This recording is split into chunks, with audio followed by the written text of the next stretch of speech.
Most players first learn about the new Mortal Shell Soul-like at the PC gaming show this summer, and if the trail looked good, then the several minutes of gameplay shown there could easily discourage the desire to follow the game. Not the best animation were striking, the sound lag and the excerpt chosen for demonstration did not at all reflect the essence of the game itself.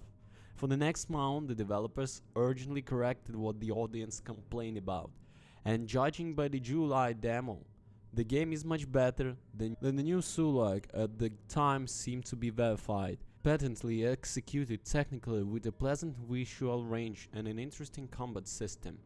Confuse only one thing, a team of about 15 people is engaged in the project, and their resources are clearly limited. With such a base, it is physically impossible to create a game without any compromises, the gameplay of which would not be inferior to other Souls-like. Therefore, for the sake of the high quality of the final product, it was necessary to severely limit the amount of content in Mortal Shell in comparison with the competitors.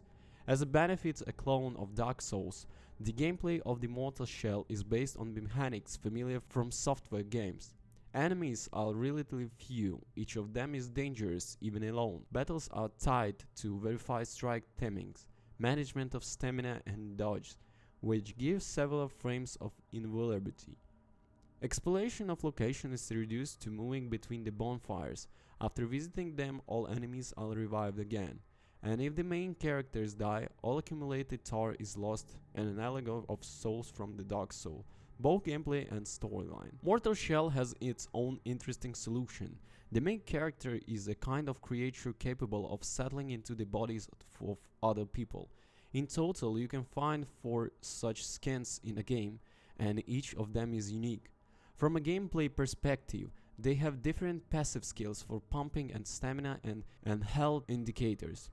From the point of view of the plot, each of them has its own background, which is noticeable from the pumping menu and from the phrases of the NPC who recognize this or that person in you.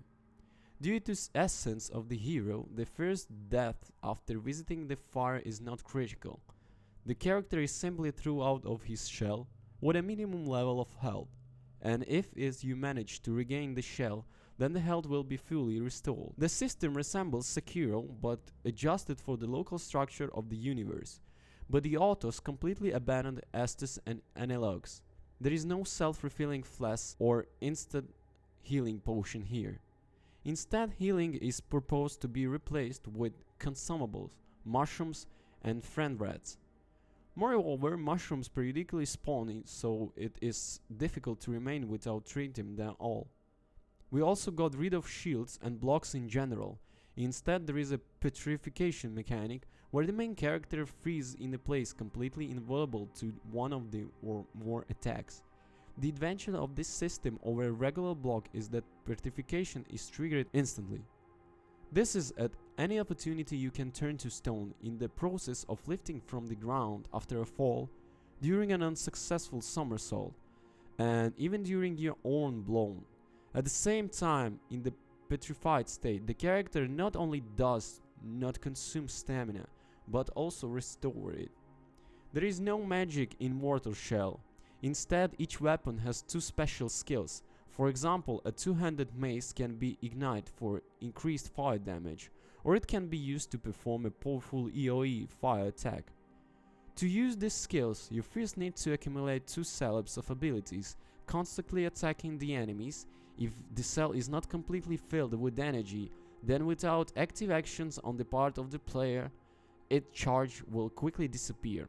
In addition, the cells can be spent on kicking the enemy, helps to break the shield or push the enemy into the abyss, and perform a counterattack. The latter can be carried out by successfully completing parrying, which works according to the usual scheme. Timings are very important, and you can parry almost any attack, including from bosses. There are 4 types of counterattacks in total, between which you can switch right during the battle. Their damage is the same, and they open up as the campaign progresses. The difference between them is that each has its own particularity. The very first skills allow you to restore your health from a successful rhapsody, but there are more interesting cases. So one of the abilities after a counterattack places a killer mine on the target, which deals a lot of damage. Alas, the developers failed to copy from software approach to the level design. After the local gorges and templates, you beg to remember the Plague City from the Dark Souls. There are 4 locations in the game. The largest among them is the vicinity of the tower, the local hub.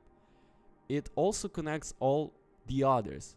It looks like a cross between swamps and an ordinary forest. The rest of the levels are temples in different biomes. It would seem that everything is in order. There are several biomes. Locations are not repeated, they look stylish, but finding out where they go, at least in which direction they way back, is a real challenge. Unlike the demo, the levels here are not linear, but rather like a maze. The corridors have not gone anywhere, they just have become many times more. The problem is that different parts of the same location look exactly the same. For example, if we are in a crib, all the walls will be in the same coffins. There are no external landmarks showing where to go. There are no even signs, which is why you have to often return and carefully remember where you came from. Although this does not help, this is all due to the fact that the corridors are interconnected, not only directly but also through magic doors, portals or holes in the walls.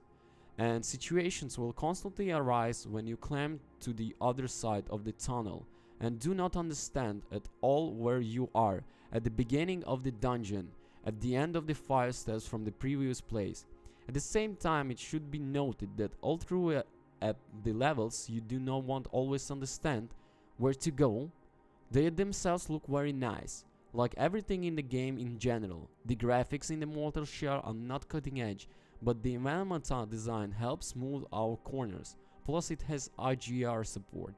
Working with effects is especially impressive. Sparks, frost, flames, and the other things look great, and thanks to properly working sound and scripts responsible for camera behavior, all this adds dynamics to the battle. At the same time, the effects do not interfere with the view during the battle. Overall, Mortal Shell is very aesthetically pleasing. It looks great. The design of the environment always suits the situation. While the script was clearly written under the influence from software work, the same motives and premises, the same mysteries, the same characters were looked to share the information. If we talk about the gameplay, the plot, and in general some kind of artistic value, then Mortal Shell, if it does not surprise the best representation of Soul-likes, we do not take into account of the Soul series itself, it still has a completely different quality bar, then at least stands in one row with them. However, games in this genre are famous for the volume of content. Even in relatively small Soul-likes, there are many types of weapons and armor, a large roster of monsters and bosses, a variety of locations, but the same cannot be said in Mortal Shell. In it, for example, there are only 4 types of weapons: a mace, 2 different swords, and a hammer with a chainsaw.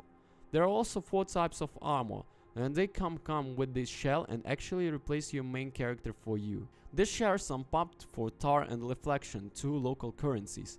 Moreover, the reflection do not disappear after the death. In the menu of improvements for each character, there are several passive skills, for example, increasing damage to lone enemies. Some have a profound effect on behavior in combat, and some not so much. There are about 10 such skills in total. And okay, even if there is not enough leveling characters and weapons, this is still enough for the passage of the story campaign, but only because the game itself ends before you pump at least half of all abilities.